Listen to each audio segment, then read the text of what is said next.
Hey, what's up, everybody? Welcome into a brand new edition of the College Football Smoke Break here on the Smoke Break College Football channel. If you like what we do a couple times a week throughout college football season and hopefully beyond that as well, and you want to see more of me riffing on college football for a few minutes, then hit the like and subscribe button. We can make this a more regular thing, but I appreciate the support regardless. And thank you for being with me as always, as there is a lot to talk about here on the Smoke Break Tuesday edition.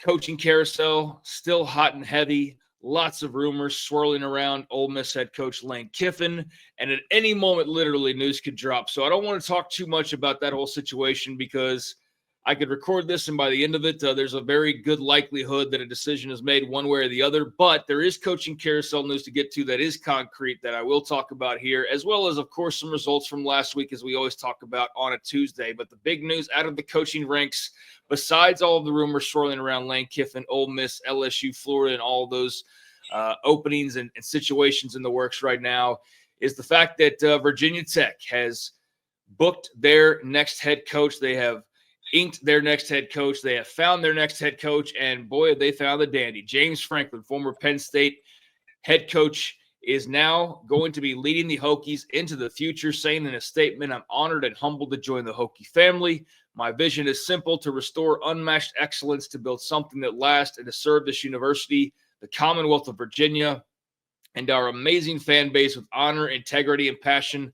I look forward to getting to work with our players, our staff, and the entire Virginia Tech community." Virginia Tech announcing the news on Monday. There will be a formal press conference, the formal introduction coming up on Wednesday, and that will start off this new era for a program that was so proud for someone like me growing up, but has been really irrelevant here as of late. And no one knows that more so than Virginia Tech fans. But we are a far, far cry from their glory days at this stage. And Franklin, seemingly from day one, kind of the guy that they always seemed circled or had locked in on. And he is the guy now moving forward officially for Virginia Tech. So I think it's a hell of a hire. It's also a hell of a deal for Penn State, originally owing Franklin $49 million in buyout money.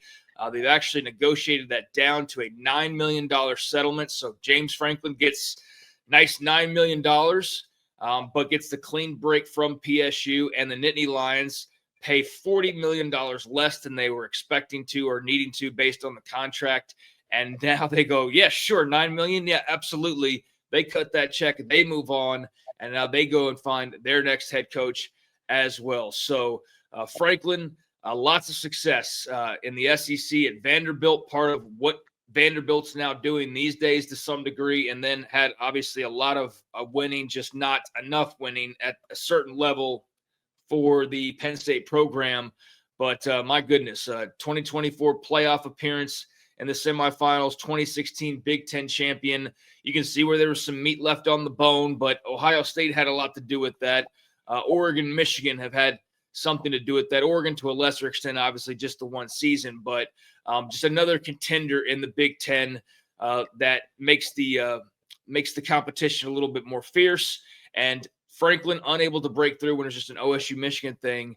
Now able to go off to the ACC, where I think everything is up for grabs. I mean, Miami's a good program, but they're not dominant. They're not an Ohio State by any means present day right now. Clemson kind of was there for a little while, but they are a far cry from that. They're playing on Friday nights and barely eking out wins at this point under Dabo Swinney, and playing in the ugliest types of games.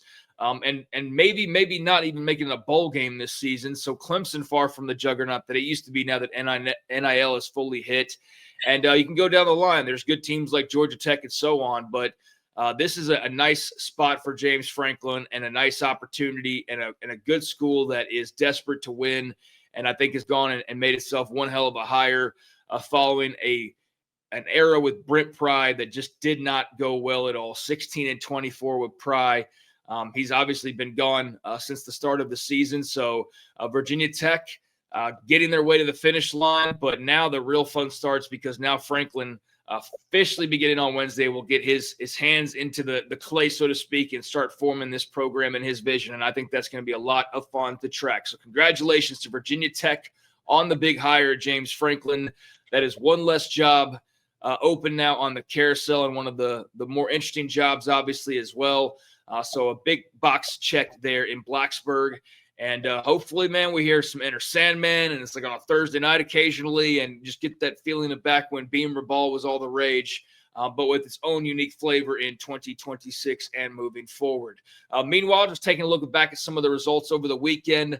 Man, I'm an Oklahoma fan. I make no bones about that, but I'm not obnoxious by any means. And I know where they've been recently. They've been a very, very good program traditionally and also in present day. They've had some ups and downs with Brent Venables so far here early on in his tenure. And I think with the move to the SEC last year, a little bit of growing pains a season ago and some questions about whether they would be continued growing pains, which then if it were to have been another year, wouldn't be so much growing pains as just like maybe the new reality. And I certainly had a fear that reality was going to be a lot different for Oklahoma fans in the SEC because you're going to have to get used to losing far more than just one game, or in a really bad year, 2 games a year. You're looking at more like 2, 3 being the floor most years, more often than not, given especially the schedule the Sooners drew in these first couple of seasons. But man, oh man, what a huge win in Tuscaloosa last Saturday, 23-21. The Sooners with the huge win over then number 4 Alabama. They now find themselves in the top 10 and eagerly await their playoff ranking, which will find them in the top 10 as well. But a program that with a loss on Saturday basically eliminates itself from the SEC picture and the postseason picture, now finds itself firmly in that conversation as we head into the final 2 weeks, thanks in part to a fantastic defense, the likes of which haven't been seen well since Brent Venables was the defensive coordinator. And even then, under Bob Stoops, he was the scapegoat a lot of times. The offense was always pretty good, and then under Lincoln Riley, it was freaking great.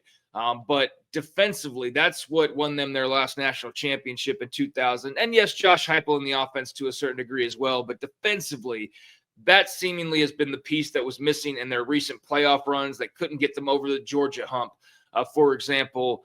But now the defense is very much there. It is great, and it was all over the place, given Ty Simpson and the Crimson Tide problems on Saturday, getting turnovers, big special teams plays as well. They got a kicker in Sandell who is money for 50+, and you got a guy like that, and you're going to feel really good about things. And he was clutch for them on Saturday. A massive, massive win for Oklahoma. And, was glad to be wrong about that one. And now Alabama in this playoff era, they're going to be fine. They're still going to be very much in the playoff mix so long as they beat Auburn. But definitely a blow they were not expecting. And it turns things on its head just a little bit, even if it didn't cause any elimination, so to speak. If anything, it just kept the Sooners alive, so a heck of a win for them. USC looked like they were dead in the water at home in Los Angeles against Iowa, but squeaks by Iowa. Saw some Hawkeyes fans pressed about kind of how some things went officiating-wise, and sure you would be when you had a big lead and you end up relinquishing it. But was only able to kind of check in on that game occasionally because of what I had going on Saturday. I did pick the Trojans and Lincoln Riley. Still a lot of consternation there. Still a lot of people feel like Riley's not quite the guy and whatnot. But that was a really nice win for USC. Georgia crushes Texas. Didn't crush them early on, although it felt like they were very much in control of that game. But by the end of it, and especially after that fourth quarter, that was a butt kicking. That was a tail whooping. And much like Oklahoma seemingly has Alabama's number over the last several years, it is very fair to say that Georgia also has the number of Texas. Thought going in, and asked several guests last week, if you pick one upset out of these 2 games, these 2 SEC matchups, which one are you picking? And to a man, unanimously, everybody picked Texas to beat Georgia before they would pick Oklahoma to beat Alabama. And it was actually the inverse. And I think moving forward, anytime Texas and Georgia line up, for at least from now on, you're going to go with the Bulldogs with probably without hesitating too much over it. And you also need to go with Oklahoma over Alabama. But Texas has got to get that offensive line fixed this offseason. It's causing arch problems. It's causing the run game tons of issues.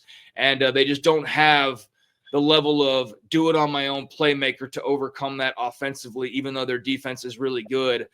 So Georgia just put the stones on the table. Kirby Smart rolling the dice with the big onside kick in the fourth quarter. Just, they smelled blood in the water, and they attacked like a great white, and they are a great white of a program. And so just a really impressive win for the Bulldogs out in Athens. Big win for Brian Newberry and the Navy midshipmen as they torpedo, I can't help myself, USF and throw the G6 race for that playoff spot into either further confusion as well as the American Athletic Conference race. But a huge win for Navy, 41-38. That was the other game that I picked wrong. I picked the Bulls and Byron Brown to take care of business, but instead, amidst tons of rumors about Alex Golish potentially going to a place like Oklahoma State, where he seems to be their favorite candidate.